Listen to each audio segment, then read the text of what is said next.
নবীজির প্রতি তার ভালোবাসা ছিল আকাশ ছোঁয়া। হ্যাঁ, আমি 1923 সালের কাঠমিস্ত্রি আইলমুদ্দিনের কথাই বলছি। আপনি স্ক্রিনে যাকে দেখতে পাচ্ছেন আমি ওনার কথাই বলছি। বর্তমানে একজন কাঠমিস্ত্রি আইলমুদ্দিন আমাদের বাংলাদেশে অনেক অভাব। সারা বাংলাদেশ খুঁজে দুই একজনে আইলমুদ্দিন মিলাতে পারবেন কিনা তাও সন্দেহজনক।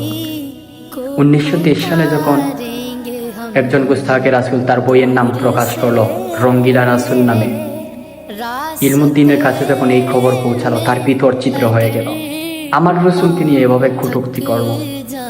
সাথে সাথে উনি বের হলেন তাকে হত্যা করার জন্য।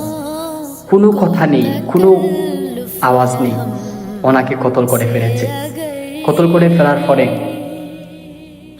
করার পরে পুলিশ তাকে ধরে নিল। অনেক লম্বা ঘটনা। সবশেষে যখন তাকে কোর্টে তোলা হলো, কোর্টে তোলার আগ মুহূর্তে অ্যাডভোকেট সবাই ওনার পক্ষে ছিলেন। বলতেছে, আইলমুদ্দিন, তুমি কোর্টে যদি তোমাকে কেউ কোনো কিছু জিজ্ঞেস করে তাহলে তুমি বলবে ওই সময় তোমার সেন্স ঠিক ছিল না, তুমি পাগল ছিলা, তুমি না বুঝেই কাজটা করে ফেলেছ। ইলমুদ্দিন যখন কোর্টে উঠলেন, তাকে যখন জিজ্ঞাসা করা হলো, তুমি কি তাকে সব জ্ঞানে স্ব ইচ্ছায় মেরেছ, তোমার সেন্স কি ঠিক ছিল ওই সময়? ইলমুদ্দিন বলতেছে, আমি তাকে স্ব ইচ্ছায় সৎ জ্ঞানে, আমার সেন্স পুরোপুরি কাজ করতেছিল, সেই সময় আমি তাকে মেরেছি, আমার সেন্স কোনো দুর্বল ছিল না। এই কথা বলার পরে কোর্টে সকল অবাক হয়ে গেছে। হায় হায়, এ কেমন মানুষ? পৃথিবীর সবাই চায় বাঁচতে, এই মানুষটা দেখি চাচ্ছে মরতে। বিষয় কি সে তো নিজেও জানে না তার যে এখন ফাঁসি হবে। এই কথা বলার পরে ইলমুদ্দিনের ফাঁসির রায় হয়ে গেল। অ্যাডভোকেটরা তাকে জিজ্ঞেস করলো, ইলমুদ্দিন, তোমাকে তো আমি এই কথা বলেছিলাম, তুমি যদি এই কথাগুলো বলতে তাহলে তুমি বেঁচে যেতে।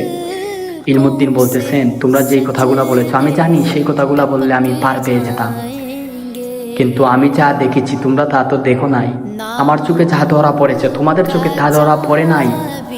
আমি গত রাত্রে স্বপ্নে দেখেছি আমার নবী আমার ঘরে হাজির হয়ে গেছে। আমার নবী সাল্লাল্লাহু আলাইহি সাল্লাম আমার ঘরে এসে বলতেছেন, আইলমুদ্দিন, তোমার জন্য আমার ভিতরে আকর্ষণ অনুভব হয়, তুমি যেই কাজটি করেছো আমি নবী খুশি হয়ে গেছি, তুমি তাড়াতাড়ি চলে আসো আমার কাছে, তোমার জন্য আমি অপেক্ষা করতেছি। ইলমুদ্দিন বলতেছে, আমি কাঠমিস্ত্রি, সাধারণ কাঠমিস্ত্রি, আমার নবী এসে আমাকে ডেকে গিয়েছে আমার ঘরে, এর চেয়ে বড় পাওয়া আমার দুনিয়া আখিরাতে আর কিছুই হতে পারে না। এটা ছিল আশিক রাসূলের পরিচয়। হাসি মুখে জীবন দিয়ে দিচ্ছে, তার জীবনের পরোয়াই করতেছে না। আমার নবী ডাকছে, কোনো কথা নাই, ফাঁসি টাসি ওইগুলা তো হলে হবে, আমার নবী ডাক দিয়েছে, আমাকে চলে যেতে হবে। এটা ছিল আশিক রাসূলের পরিচয়।